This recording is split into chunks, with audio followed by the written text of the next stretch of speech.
Hello, xin chào tất cả các bạn đã quay trở lại với kênh của Văn Hồng Vlog. Vào nay thì mình sẽ giới thiệu các bạn một cái trò chơi mà có lẽ là rất nhiều các bạn nhỏ của tuổi thơ chúng ta đã từng chơi, và có lẽ là một cái sản phẩm mà rất là phù hợp cho các bậc cha mẹ phụ huynh. Mình có thể mua cho con cái có thể chơi này, vừa mang tính giải trí này, học tập rất là cao mà lại gắn bó thân thiết với con. Và hãy xem đó là cái sản phẩm gì nhá.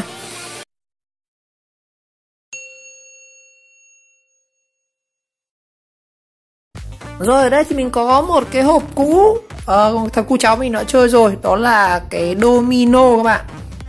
Một cái hộp domino này rẻ lắm, nó chỉ có khoảng là 10k một hộp thôi. Nó khá là rẻ, bằng một cái gọi là xúc xích bình thường. Cái này thì mình có mua cái sản phẩm này ở trên Shopee. Cái lô này nó cùng cái lô với cái đồ chơi bể cá các bạn ạ. Đống có bể cá này. Nhưng mà rất tiếc bể cá như mình cá nó đợt dịch nấm nó chết hết rồi. Rồi, hôm nay mình sẽ review các bạn cái đồ chơi domino. Domino phải không nào? Hộp này hộp rất nặng. Domino ở đây.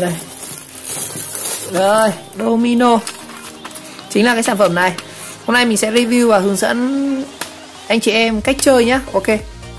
Rồi, mình đang cầm trên tay hai hộp domino, một cái hộp là mới tinh, một cái hộp là hộp cũ của nhà mình. Cái này thì trước thằng cụ cháu nó chơi rất là thích, nó rất thích cái món này các bạn. Đây, chính là trên tay một cái hộp đồ chơi domino với giá chỉ có 10k thôi. Nó đến từ nhãn hiệu là Cao Thắng 25, đấy gọi cơ sở sản xuất này. Cái này của Việt Nam sản xuất nên các bạn không lo nhé. Rất nhiều bậc phụ huynh lo sợ khi mà chúng ta sử dụng cái đồ chơi của Trung Quốc, nó có những cái hóa chất khi sản xuất. Mặc dù đồ nhựa nhưng mà người ta có thể dùng nhựa tái chế, nhưng mà một sản phẩm của Việt Nam thì hoàn toàn vừa. Và đây là một cái bộ môn chơi rất là lâu đời rồi. Domino thì nó hình như nó cũng xuất phát từ Nhật Bản chứ không phải Việt Nam. Đây, khi bạn mua về chúng ta sẽ có một bộ cờ như này. Đó, nó có là 28 quân các bạn. 1, 2, 3, 4, 5, 6, 7. Có 7 hàng. 7 hàng và nhân với 4 thì nó sẽ có 4 dãy này. 4 dãy là 28 quân. Đó. Mình sẽ cầm thử một quân cho anh em nhé. Đây là một quân cờ domino, nó hoàn toàn bằng nhựa này. Ở sau thì nó có cái vân hình xoắn ốc gì đấy. Tất cả các quân đằng sau thì đều giống nhau. Mặt trước thì chúng ta sẽ có những cái quân này. Đó. Những cái quân này thì đây mình sẽ đổ hết ra cho anh em xem. Rồi. Đây là bộ mới nhá. Còn bộ cũ thì nó cũng như thế thôi. Cùng cơ sở sản xuất Cao Thắng mà 25. Đó. Thì mới một bộ quân domino này chúng ta sẽ có là 28 quân. Nó sẽ chia theo giải là từ những cái là 00 này, đây là 01. Đó. 04. Nó chia thành một cặp các bạn. Và đến cao nhất là cái cặp 66 này. Đấy, 66. Đấy. Đây là cái thấp nhất và đây là cái lớn nhất. Thì đó. Trong video này thì mình cũng sẽ chia sẻ luôn cách chơi. Đó. Rồi cấu tạo một con domino thì các bạn thấy rằng nó như này. Nó là một cái hoàn toàn bằng chất liệu nhựa. Bên trong của nó thì các bạn có thể dùng dao các bạn cậy ra được. Đấy, xưa bé mình toàn cậy nó đi ra trời. Đấy các bạn thấy con dao dòng giấy này. Chúng ta có thể. Rồi. Bên trong một con domino các bạn sẽ thấy rằng nó sẽ có một cái miếng giấy như này. Cái giấy này nó sẽ quy định là cái màu của domino. Ví dụ 1 ở đây sẽ là màu đỏ và 3 sẽ là màu xanh dương. Cái này nó sẽ giúp các cháu có thể nếu mà đếm chưa được giỏi lắm ý, thì các cháu có thể nhìn màu sắc, các cháu sẽ có thể là nhạy bén hơn. Đó. Bên trong hoàn toàn chất liệu bằng nhựa nha các bạn, hoàn toàn không sợ ảnh hưởng gì. Nhưng mà cái này thì các bạn lưu ý rằng có một cái khuyến cáo dành cho các cháu chơi cái domino này là cái sản phẩm này có chi tiết nhỏ, nên khi mà chúng ta cho các cháu khoảng là dưới 3 tuổi chơi các bạn phải chú ý. Không rất đấy các cháu nhỏ các bạn sẽ nuốt cái này vì các cháu tưởng cái này là cái bánh nhá. Nên là mình chơi cùng con phải luôn chú ý và lưu ý. Đây là những con cờ domino. Đó. Và tại sao lại có hai hộp domino này? Thì mình sẽ chia sẻ anh em hai cách chơi domino. Cách chơi đầu tiên thì cũng sẽ rất nhiều các cái phiên bản biến tứ khác nhau cách chơi, nhưng mà chung quy lại thì chúng ta sẽ đều có một cách chơi là xếp domino. Đầu tiên là chúng ta sẽ chơi domino theo kiểu là như này. Các bạn ví dụ nhá, chúng ta có 28 quân domino như này. Đó. Thì ví dụ các bạn muốn chơi kiểu như là cặp đấu 2 người thì các bạn hãy rút ra 7 quân. 7 quân domino. 7 quân như này nhá. Đó. 7 này. chúng ta sẽ có là 7 con domino. Và tất nhiên là khi chơi chúng ta sẽ phải là bí mật như này, úp này như này nhá. Đấy, chúng ta sẽ úp cái đống này, đống thừa ra để chúng ta rút các bạn. Đó. Rồi. Đấy, đống này thừa ra để con rút này. Còn đây là quân của hai người chơi. Thì đầu tiên là người đánh trước. Đây mình cứ lật nhá, coi như là nhìn thấy của nhau. Thì chúng ta sẽ kiểm tra xem là trong ai có cặp đôi trùng nhau lớn nhất. Cặp đôi trùng nhau tức là nhà, ví dụ cặp 66 đây. Cặp 66 này bao giờ lớn nhất này. Bên này thì họ không có trùng nhau. Ở đây mình có tận 2 cặp trùng nhau là 66 và 44. Nếu mà bên mình có 66 thì mặc định sẽ đi trước. Còn nếu mà không có 66 thì tiếp theo là 55, 44, 33. Chắc chắn là một người chơi sẽ có dính một cặp trùng nhau các bạn. Như vậy bên này sẽ đi trước và họ sẽ đặt như này. Và bên này thì nhiệm vụ tiếp theo sẽ phải làm gì? Các bạn sẽ ghép vào, ví dụ như mình sẽ tìm quân có 6 này. Các bạn ghép vào đây hoặc là ghép vào đây. Thực ra ban đầu thì cái lượt này nó là như nhau, các bạn xếp bên nào cũng được. Tại vì 66 các bạn xếp bên này thì nó vẫn lẻ ra con 5 đó. Rồi tiếp theo là bên này. Bên này thì họ sẽ phải có nhiệm vụ là xếp tiếp 6 hoặc là 5 ở đây. Ví dụ mình xếp tiếp là 6 này. Tiếp theo bên này có 1 này, 1 hoặc là 5 này.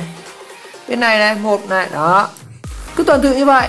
Tiếp theo bên này 1 0 này, bên này 3 này. 3 4 này. 4 này. Bên này có 4, đó. Tiếp theo đến bên này thì nó sẽ gặp trường hợp là không có hai con trắng ở hai đầu này thì sẽ phải rút, đó. Rút. Như vậy không có trắng mình sẽ rút tiếp. Rút khi nào có thì thôi. Đó. Không có. Không có các bạn. Không có. Ui dồi ôi, thua rồi, không có này. Không có luôn. Ôi, có một con 03 này. Rồi. Tiếp theo bên này thì rất là thuận lợi các bạn. Họ có cả trắng cả 3. Thì mình đặt con trắng ở đây. Tiếp theo bên này thì là 3 và trắng này. Bên này 3 này, 3 1 này. Bên này thì không có 1 nhưng mà có trắng này. Đó. Tiếp theo đến bên này 6 hoặc là 1 này. Đó. Bên này thì là 5 hoặc là 6. Như vậy không có bên này rút này. Đó, có 5 này, đặt luôn vào đây. Đó. Tiếp theo đến ông này. Ông này thì chắc chắn không có trắng rồi. Có 6 này, 6 4 này. Đến được ông này không có, lại rút tiếp. Trắng 2 này. Đó. Tiếp theo đến bên này đi. 2 và 4 đúng không? Mình đặt luôn đó. Ô, cái này cái bài này nó dính cả cái lông gì không ạ? Ủa, nó dính cái lông mèo không biết, bẩn quá. 4 này, 2. Như vậy có 2, bên này đặt đến đây là hết. Như vậy bên này sẽ là người thắng cuộc. Đó. Rồi như vậy chúng ta vừa hoàn thành một ván chơi domino. Tuy nhiên thì trong thực tế thì nó sẽ xảy ra rất nhiều trường hợp, như là cái trường hợp mà các bạn đặt đến những cái trường hợp như này, mà đến khi mà rút hết tất cả cái đống bài thừa đây rồi mà chúng ta không đi được, mà bố bên nó thừa từng ngày quân, thì bây giờ chúng ta sẽ tính là tổng điểm. Chúng ta sẽ tính tất cả các điểm thừa lại. Bên nào cao hơn thì bên đấy thua, và bên nào thấp hơn thì bên đấy thắng. Nhìn sơ sơ thì bên này nó thắng này, nó ít hơn này, và điểm số chắc chắn nó sẽ nhỏ hơn, như vậy bên này thắng. Và cũng có trường hợp domino xảy ra là chúng ta sẽ là hòa nhau các bạn. Hòa nhau, tức là hai bên cùng bằng điểm. Thực ra cái trường hợp này nó là hy hữu thôi. Ví dụ như này, bên này nó sẽ xảy ra cái trường hợp như là bên này là 5 điểm đúng không? Bên này thì nó sẽ là như này. Đó. Có những trường hợp hòa nhau như này, hai bên sẽ còn đến từng này. Đó. Nó sẽ xảy ra rất nhiều trường hợp. Rồi, và cách chơi thứ hai là chúng ta sẽ áp dụng chơi với nhiều người. Chúng ta có là 7 4 28 quân, như vậy thì mình có thể chơi tối đa là 4 người, mỗi người tối đa là 7 quân các bạn. Các bạn cứ dàn đều ra là 4 người các bạn, mỗi người 7 quân. Và chúng ta sẽ đánh theo thứ tự kim đồng hồ. Đó, kim đồng hồ. Cũng theo nguyên tắc là đây, đặt cái này và người tiếp theo thì cũng sẽ nối tiếp là như này. Ví dụ người này không có chẳng hạn, người này sẽ mất lượt. Đó. Tiếp theo là người này. Đấy. Cứ tuần tự như vậy đến khi chúng ta không xếp được hết, hoặc là có một người nào đó hết bài trước đầu tiên thì người đó là người thắng cuộc. Còn nếu trường hợp mà chúng ta không xếp được nữa, bị giới hạn cả hai đầu này, thì chúng ta cũng sẽ áp dụng nguyên tắc tương tự là chúng ta sẽ tính tổng điểm. Đó, tổng điểm. Và ai thấp điểm hơn là người sẽ thắng. Rồi, Như vậy với cái trò chơi domino này thì với cái phiên bản xếp hình tính điểm như này thì nó sẽ giúp các bé, đặc biệt các bé nhỏ sẽ có cái phản ứng tính toán nhanh hơn.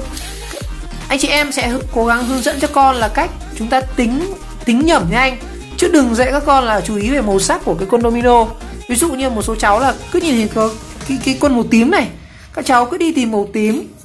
Thực ra cái này cũng đúng thôi, cái này sẽ áp dụng với các cái cháu nhỏ, các cháu gọi là chưa học ở đến lớp 3 chẳng hạn, các cháu chưa học phép đếm chẳng hạn, thì các cháu có thể tính nhìn thấy cái màu sắc này, đây, phân biệt. Ví dụ nhá, màu 6 này là màu tím này, hoặc là số 3 này người ta để màu xanh. Nó sẽ có 6 màu để giúp phân biệt cái bảng màu giữa các cháu. Nếu mà các cháu nào gọi như là có vẻ như là hơi chậm một chút ý, các cháu mà chưa biết tính nhanh ý, thì có thể nhìn màu sắc. Đó là cái khuyến cáo của mình. Rồi, và cách chơi thứ hai domino đối với các cháu gọi là nhỏ tầm nhí chẳng hạn, chưa đi học chẳng hạn, thì chúng ta sẽ có một cách chơi domino nữa. Và cách chơi domino này thì nó còn dễ hơn, không phải tính toán gì. Các cháu có thể xếp những con domino thành các hàng như này. Cái này chúng ta sẽ chơi thành gọi là trò đổ quân domino. Cái này thì nó không yêu cầu sự tính toán, nhưng mà nó sẽ yêu cầu sự khéo léo để các cháu có thể xếp những quân như này. Rồi, các cháu có thể xếp thành những cái dãy như này. Thực sự như là mình người lớn mình chơi kiểu này mình thấy nó còn rất là khó khăn luôn các bạn. Đấy, rất là khó luôn. Chúng ta phải đặt làm sao cho domino nó thẳng thành một dãy như này. Cái này thì bố mẹ có thể chơi cùng với con, anh chị em có thể chơi với nhau. Cái này thì cho trẻ con, các cháu dưới khoảng là dưới 6 tuổi chơi cái này hợp hơn. Còn nếu mà các cháu lớn hơn từ 6 tuổi trở lên thì có thể chơi kiểu phép tính như kia. Và thường là nếu mà tính tổng thì các cháu thường là các cháu phải từ lớp 2, lớp 3 trở lên lại mới còn là đó. Mình có thể xếp được như này. Và nếu mà chơi theo kiểu xếp như này thì các bạn có thể mua nhiều bộ domino về. Đây, ví dụ mình có thể mua thêm bộ này để cho cái quân xếp nó dài ra. Chính vì thế mình mua tận là 2 bộ các bạn.